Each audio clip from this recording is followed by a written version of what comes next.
Et puis chaque jour, il y a notre question web. À la question, quel est votre mode de garde d'enfant privilégié? Votre réponse, vous répondez à 58%, vous faites appel à une assistante maternelle, 29% à la famille, 10% à la crèche et seulement 3% à une babysitter. Sujet qu'on va évoquer avec notre invité dans notre séquence On vous répond. Julien Floch, bonsoir, bienvenue sur le plateau. Bonsoir. Vous êtes directeur de l'URSSAF Centre Val-de-Loire. Notre question, faire garder son enfant.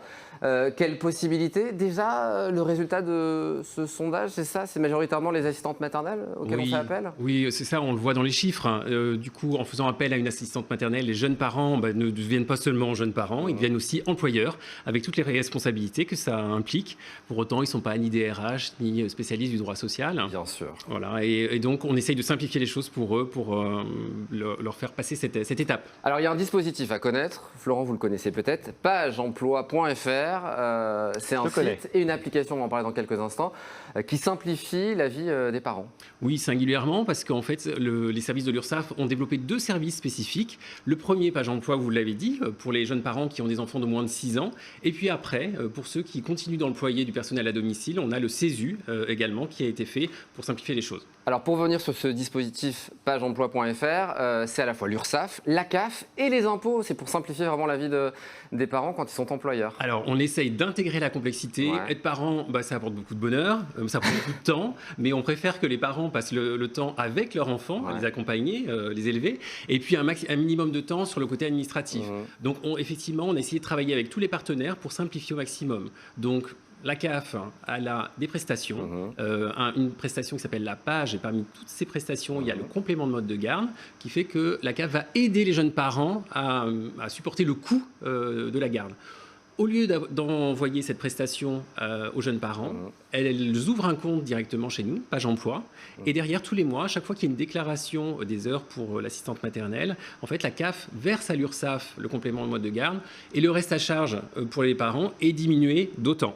Voilà. Et donc on peut le retrouver sur ce dispositif et dans l'application du coup qui vient d'être nouvellement créée? Oui, c'est ça. Alors là, on pourrait presque rêver parce qu'il manquait un peu un dispositif. Ce que les collègues ont créé, c'est une application que vous pouvez télécharger sur le Google Store. Tout est en ligne. C'est mon Page Emploi au quotidien. Et finalement, cette appli, elle est partagée entre l'assistante maternelle et puis les parents. Ils rentrent le planning du mois. Il peut y avoir des ajustements, des jours de congé, des heures supplémentaires. Et puis à la fin du mois, ils sont d'accord sur ce planning. Plutôt que d'avoir une feuille qui vole, ils appuient sur un bouton et la déclaration se fait automatiquement. Et avec Page Emploi Plus, je me tourne vers tous les jeunes parents, ceux qui utilisent déjà la page. Ils sont plus de 9000 là en Indre-et-Loire.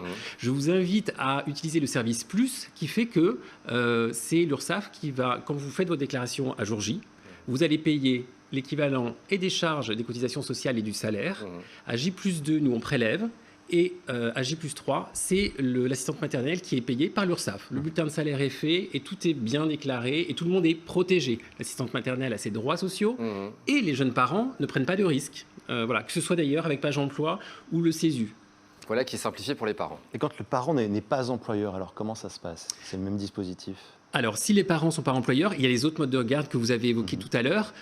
Il y a les crèches, il y a l'entraide familiale également. Mais là, ce n'est pas le même dispositif, effectivement. Et je vous invite à certainement inviter ma collègue Elisabeth Malice, directrice de la CAF de Tours, qui, elle, va être capable aussi d'orienter sur tous les modes de garde. Nous, on intervient à partir du moment où les jeunes parents deviennent employeurs. Ils le sont après lorsque d'ailleurs les enfants ont plus de 6 ans, plutôt que de donner un billet le soir quand il y a un babysitter qui vient, enfin vous pouvez le faire, toujours donner un billet, il n'y a pas de problème, mais surtout vous le déclarez sur le site CESU. Parce que pour les jeunes parents, ils ne le savent pas, ou les parents, c'est un risque important si d'aventure il y a un accident pendant la garde des enfants, pendant le trajet pour venir, pour repartir, là, la sécurité sociale, elle ne jouera pas. La caisse primaire ne prendra pas en charge le coût des soins, ça peut coûter très très cher. C'est simple. Ça préserve tout le monde. Voilà, il suffit de recourir à ces deux les règles. Merci beaucoup, Julien Floch.